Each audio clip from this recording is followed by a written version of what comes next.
সরকারের জন্য নয়, বিশেষ কোনো ব্যক্তির জন্য নয়, তিনি সকলের উদ্দেশ্যেই কথা বলেছেন। এর বাইরে যদি কিছু বলার থাকে তাহলে কেন্দ্রীয় নেতৃত্ব বলবেন। এই ধৃষ্টতা আমার নেই যে সরসংঘ চালকের বক্তব্যের আমি এখানে বিশ্লেষণ দিয়েছিল অভিযান। অবশেষে বুধবার স্থানীয় সময় সকাল 10:52 ফ্লোরিডার কেপ ক্যানাভারাল স্পেস স্টেশন থেকে ইউনাইটেড লঞ্চ অ্যালায়েন্সের অ্যাটলাস 5 রকেটের মাধ্যমে যাত্রা শুরু হয়েছে। এবারও সমস্ত দুষ্কৃতী এখন তৃণমূলের ছত্রছায়া। তারা মনে করছেন সরকারটা তাদের সরকার। বিজেপি যদি দিনহাটায় গুলি চালনার ক্ষমতা থাকতো তাহলে কুচবিহারে বিজেপি প্রার্থী পরাজিত হতেন না। সুনিতা উইলিয়ামস আগামী এক আপনার মুখে চকলেট পড়ুক, থাকবেন সুনিতা। এই শক্তি যেন বিজেপি এখন অর্জন করে, যাতে ভোটের দিন রওনা দিয়েছেন তারা। সেটির নকশা তৈরিতেও সুনিতার ভূমিকা রয়েছে। Bureau report. প্রতিহত গুলির সামনে দাঁড়ানোর ক্ষমতা ছিল, বা ওরা গুলি চালালে পাল্টাও যেতে পারে, এটা বোঝার জায়গা ছিল উত্তেজনা প্রবণ এলাকার। এটা তো রাজনৈতিক দল, হরিনাম সংকীর্তনের দল নয়। আর গুলির জবাব ফুল ছুঁড়ে হয় না। যেখানে গুলি চালাতে পারেনি, যেখানে চললে পাল্টা চলতে পারে, সেখানে চুপচাপ ছিল। তুফানগঞ্জে একটা ঘটনা ঘটেছে। তুফানগঞ্জের একটা গ্রাম পঞ্চায়েতের কর্মীদের বার করে তৃণমূল সেখানে পতাকা তুলে গেটে তালা লাগিয়ে বিজেপি কর্মীদের মারধর করে তুলকালাম কাণ্ড চলছে। বিশাল পুলিশ বাহিনী ঘটনাস্থলে। তৃণমূল যেখানে যেখানে লিড পায়নি সেখানে আক্রমণ করবে। এখনো পর্যন্ত ভবানীপুরে আক্রমণ শুরু হয়নি এ কারণেই, কারণ কলকাতার প্রাণকেন্দ্র, আপনারা এখানেই আছেন, আপনাদের কাছে গাড়ি আছে, ক্যামেরা আছে, হঠাৎ পৌঁছে যেতে পারেন।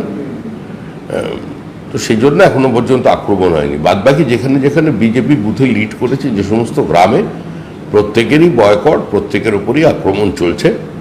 কিন্তু আক্রমণের তীব্রতাটা একটু ভিন্ন প্রকৃতির, সেজন্য অত বেশি সংবাদ মাধ্যমে আসছে না। তৃণমূল ধীরে ধীরে আস্তে করছে। প্রথমে যেরকম 2021-এ এক ঝটকায় ঝাঁপিয়ে পড়েছিল, কারণ তখন অনেক তৃণমূলীকে প্রমাণ করতে হতো। আক্রমণটা তারাই বেশি করেছিল যারা বিজেপিতে আসবার জন্য পা বাড়িয়েছিল, যে আমরা আছি। পরে নিজেরা যে তৃণমূলেই ছিলেন সেটা প্রমাণ করবার জন্য তারা আরও বেশি আগুন লাগিয়েছে। এবারে সেই বিষয়টা নেই, কিন্তু সর্বত্র আক্রমণ চলেছে, সমস্ত ক্ষেত্রেই। অত বেশি সংবাদ মাধ্যমে আগে লিড পেয়েছে সেই সমস্ত মহিলাদের বলা হচ্ছে সেই গ্রামে গিয়ে 100 দিনের টাকা তো কেন্দ্র দেয়নি, এবার যে লক্ষ্মীর ভান্ডার পাও সেটাও বন্ধ হয়ে যাবে। উপনির্বাচনের দিন ঘোষণার সঙ্গে সঙ্গে বার্তায় আমরা দেখলাম যে একদিকে দেওয়াল লিখন শুরু হয়ে গিয়েছে, পদ্মপতি কাকা হচ্ছে, অন্যদিকে স্থানীয় বিজেপি লিডার যারা ক্যান্ডিডেট হতে পারেন সম্ভাবনা, যেমন দুলাল বর, অন্য নেতা রয়েছেন হারাধন, তাদের সুদখোর, তৃণমূলের দালাল বলে পোস্টারও শুরু হয়েছে বিজেপির তরফ থেকে। এগুলো বিজেপি করছে না। একটা রাজনৈতিক অস্থিরতার সুযোগ নিয়ে বিভিন্ন মানুষ এটাকে প্ল্যান করছেন। বিজেপির কেউ বিজেপির কোনো কর্মীর বিরুদ্ধে সুদখোর দালাল এ ধরনের পোস্টার মারবেন না। যেভাবে শুভেন্দু অধিকারী আর দিলীপ ঘোষকে নিয়ে সোশ্যাল মিডিয়ায় পোস্ট চলছে, যেটার মধ্যে দূর দূর পর্যন্ত তাদের কোনো ব্যক্তিগত যোগাযোগ নেই, সম্পর্ক নেই, ওই একইভাবে ওখানেও চলছে। দারুণ সৌজন্যের ছবি দেখা গেল। সুকান্ত মজুমদার দিলীপ ঘোষের পা শুয়ে প্রণাম করে আজকে তার নিজের দপ্তরে প্রবেশ করলেন। এর আগে বিভিন্ন সময় নির্বাচনের আগেও দু তরফের মধ্যে সম্পর্ক নিয়ে বিভিন্ন রকম সমীকরণের তত্ত্ব সামনে এসেছিল। কেউ কেউ যদি মনে করে সমীকরণের নতুন তত্ত্ব খাড়া করবে, তারা খাড়া করেছিল। এটার মধ্যে আমি কোনো সৌজন্য দেখি না। দুজনেই একই পরিবারের সন্তান, একই সংস্কৃতির মধ্যে বড় হয়েছে। দিলীপ ঘোষ বয়োজ্যেষ্ঠ, সুকান্ত মজুমদার তার পা ছুঁয়ে প্রণাম করে দপ্তরে ঢুকেছে। এটার মধ্যে কোথাও কোনো সৌজন্য নেই। এটার মধ্যে যেটা আছে সেটা পরম্পরা।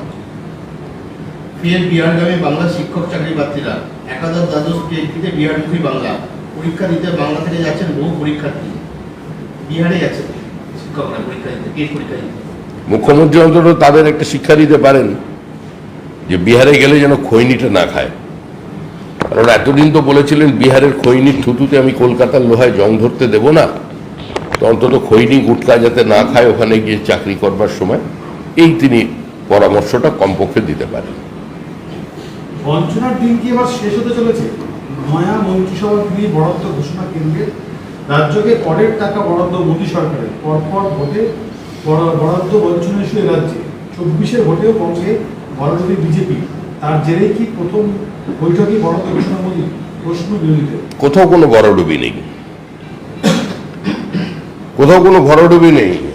42টি আসনের মধ্যে 12টা আসনে যারা জয়লাভ করেছে এবং প্রায় সর্বত্রই যে রাজনৈতিক দল দ্বিতীয় সংখ্যা আছে, 39% প্রায় ভোট পেয়েছে, সেটাকে রাজনৈতিক ভরাডুবি বলা যায় না।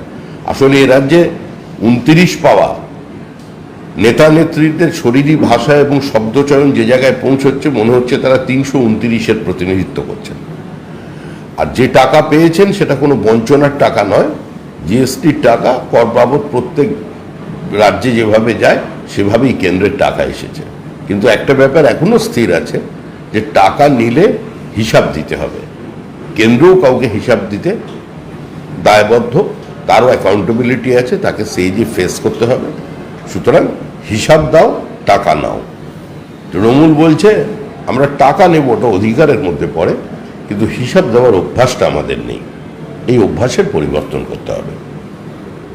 মানিকতলার উপনির্বাচন নিয়ে দেখা যাচ্ছে পরপর দুদিন নবান্নে বৈঠক হচ্ছে, প্রশাসনিক কেন্দ্র রাজ্যের সেটা প্রধান কেন্দ্রস্থল, সেখানে একেবারে একটা রাজনৈতিক দলের বৈঠক চলছে, সেখানে কোর কমিটি তৈরি হলো, প্রার্থীর নাম নিয়ে আলোচনা হলো।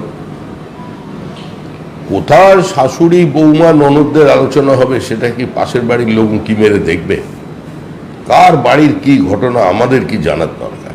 আমাদের মানিকতলায় প্রার্থী থাকবে এবং 4টি উপনির্বাচন যেটা হচ্ছে, 3টিতে আমরা যথেষ্ট ভোটে এগিয়ে আছি।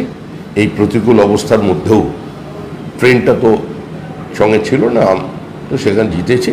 এবং মানিকতলা আসলে আমাদের ব্যবধানটা কম আছে, আমরা পিছিয়ে ছিলাম, সেটা আমরা কাটিয়ে উঠবো। কসবাতে যে গোলমাল দেখা গেল তৃণমূল কংগ্রেসের দুই গোষ্ঠীর মধ্যে, সেটা কোনো রাজনৈতিক জমি দখল নয়, আদতে প্রমোটারি এবং জমি দখল। কসবার জমি কার করতে থাকবে তাই নিয়েই মারামারি। প্রশ্নটা হলো, আমি আপনার প্রশ্নের সঙ্গে একমত নই। তৃণমূলের যে জমি দখল বা রাজনীতি বা জমি দখল, সম্পত্তি দখল নিয়ে লড়াই, এগুলো আলাদা কোনো বিষয় নয়। তৃণমূলের রাজনীতিটাই হচ্ছে জমি দখলের রাজনীতি। তৃণমূলের রাজনীতিটাই হচ্ছে সম্পূর্ণভাবে অন্যের অধিকারের উপরে নিজেদের অধিকারকে প্রতিষ্ঠিত করার রাজনীতি। সরকারি জমি, খাস জমি, ডিসপিউটেড প্রপার্টি, এগুলোকে দখলে নেওয়ার রাজনীতি। সরকারি জমির ওপরে ওই অঞ্চলে বিভিন্ন দোকানঘর বসিয়ে তাদের সেগুলো বিক্রি করার রাজনীতি। এবার 2 কাউন্সিলর, তাদের মধ্যে ভাগের গণ্ডগোল হয়েছে, সকলকে দিয়ে খাওয়ার যে একটা পদ্ধতি আছে সেটা কোনোভাবে একটু বিচ্যুত হয়েছে, তো সেই জন্য সেখানে মারামারি হয়েছে। ওটাই তো তৃণমূলের রাজনীতি। ইডির চার্জশিটে দেখা যাচ্ছে যে শাহজাহানের যে টাকা, মাছের বাড়ির টাকা তৃণমূলের পার্টি ফান্ডে ঢুকেছে, আবার শিবু হাজরার 900 বিঘা জমির হদিশ মিলেছে। তো শাহজাহানের মাছের ভেড়ির টাকা কি আপনি আশা করেছিলেন আপনার চ্যানেলে ঢুকবে? যেখানে ঘোষিত নীতি আছে 25-75-এর ভাগ বলে দেওয়া আছে, সেখানে শাহজাহান পুরো একচেটিয়া একাধিপত্য প্রতিষ্ঠা করেছে, সেটা প্রশাসনের সহযোগিতায়, পুলিশকে সঙ্গে নিয়ে, তার দলের বদান্যতায়, দলের আশীর্বাদে, অনুপ্রেরণায়। স্বাভাবিকভাবেই সেইখান থেকে তাকে 25% দিয়ে দেওয়া হয়েছে। কিন্তু এই যে 75টা বাকি থাকলো, ওটা শাহজাহান মানে তার প্রপুত্র বা যাদের দিয়ে গেছেন কিনা, বা তার পূর্বসূরীদের, মানে ওই আছে না আকবর, বাবর, ওদের কাছেও গেছে কিনা, সেগুলোকে মানুষ করছে। তাদের গল্প আমরা কবে শুনতে পারবো? মানিকতলা নিয়ে মুখ্যমন্ত্রী আজকে কাউন্সিলরদের ডেকে মিটিং করেছে। ওখানে গোষ্ঠীদ্বন্দ্ব বা কলকাতার সিট ধরে রাখা, এটাই কি মুখ্যমন্ত্রীর কাছে এখন সবচেয়ে বড় চ্যালেঞ্জ? দেখুন, মুখ্যমন্ত্রী তার নিজের নির্বাচনী কেন্দ্র ভবানীপুরে 8টি ওয়ার্ডের মধ্যে 5টি ওয়ার্ডে পিছিয়ে গেছেন। পশ্চিমবঙ্গের বিভিন্ন জায়গায় আমাদের প্রার্থী পরাজিত হলেও মিউনিসিপ্যাল এলাকাগুলোতে বিজেপি প্রার্থীরা জিতেছে। বিধাননগরের মেয়র এবং ডেপুটি মেয়র দুটো কেন্দ্রেই, ওয়ার্ডেই বিজেপি প্রার্থী লিড পেয়েছে। সুদীপ বন্দ্যোপাধ্যায় তার নিজের বুথে পরাজিত হয়েছেন। তৃণমূল কংগ্রেসের প্রভাবশালী 2 নেতা দেবাশিস কুমার এবং অরূপ বিশ্বাস তাদের ওয়ার্ডে পরাজিত হয়েছেন। স্বাভাবিকভাবেই এটা কিসের ইঙ্গিত বহন করছে? সহজেই অনুমেয়। এবার মুখ্যমন্ত্রী কিভাবে রান্না করবেন, কতটা ঝাল দেবেন আর কতটা নুন দেবেন, সেটা তিনি বুঝবেন। ওটা নিয়ে আমাদের কোনো মাথা ব্যথা নেই। মুখ্যমন্ত্রী যে বিয়ে ঘোষণা করেছিলেন মাসে, সে এপ্রিল মে মাসে হয়নি বা জুন মাসে হবে, আর এপ্রিল আর মে মাসে সে টাকাটাও দিয়ে দেওয়া হবে জুন মাসে। হুম। দিয়ে 4% বৃদ্ধির ঘোষণা করেছিল। বিষয়টি এখনো পর্যন্ত বিচারাধীন, সাবজুডিস ম্যাটার। তৃণমূল কংগ্রেস সরকারি কর্মচারী এবং পেনশনভোগীদের সঙ্গে প্রতারণা করেছেন। কংগ্রেসের সহযোগিতায় তৃণমূল কংগ্রেস শুধুমাত্র কালোহরণ করে যাচ্ছে, মামলার দিন পিছিয়ে যাচ্ছে। দিয়ে পাওয়ার অধিকার তাদের আইনসিদ্ধ অধিকার, সেই অধিকার থেকে সরকারি কর্মীরা বঞ্চিত হয়েছেন। আমরা এটুকুনি জানি এবং যারা আন্দোলন করছেন আমরা তাদের সঙ্গে আছি। নতুন সরকার এসে এই সমস্যার সমাধান করবে। মনোরঞ্জন ব্যাপারই বলেছে যে তাকে তার কেন্দ্রে ঢুকতে দেওয়া হয়নি বরাবরে, সেই কারণেই বিজেপি জিতেছে। আর এখন লোক দেখে বলছে মানে বিজেপি জেতা। মনোরঞ্জন ব্যাপারীর দাবি যে তাকে ভবিষ্যতে আর তৃণমূল প্রার্থীও করবেন। যে একজন বিধায়কের এই হতাশা তার কেন্দ্রে বিজেপি জেতায়। দেখুন, অতীতেও মনোরঞ্জন ব্যাপারী বহু ধরনের পোস্ট করেছিলেন, তার বক্তব্য সংবাদ মাধ্যমে প্রকাশিত।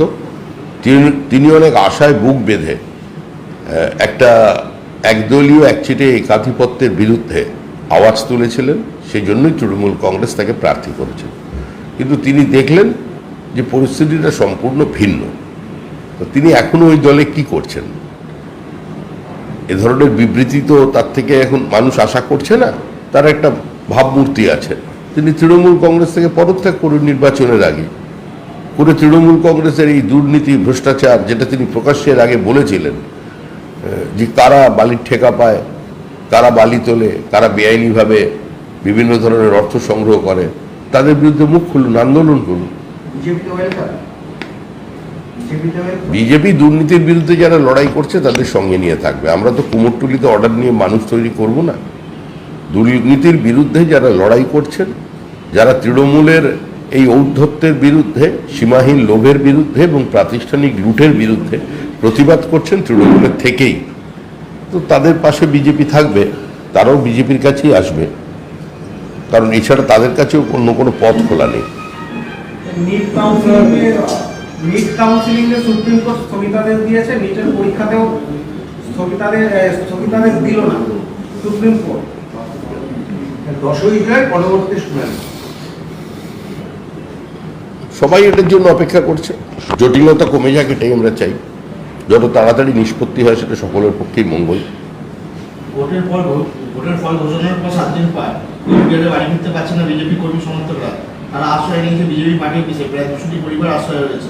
অনেক জেলায় এর ধরনের ঘটনা আছে। বিজেপির নেতৃবৃন্দ তাদের পাশে আছেন, আমরা সাধ্যমতো তাদের সঙ্গে সহযোগিতা করছি। বাড়ি ফেরানোর জন্য যা যা প্রক্রিয়া সেটা আমরা নিচ্ছি। বিরোধী দলনেতা তাদের সুরক্ষার জন্য এর মধ্যেই মহামান্য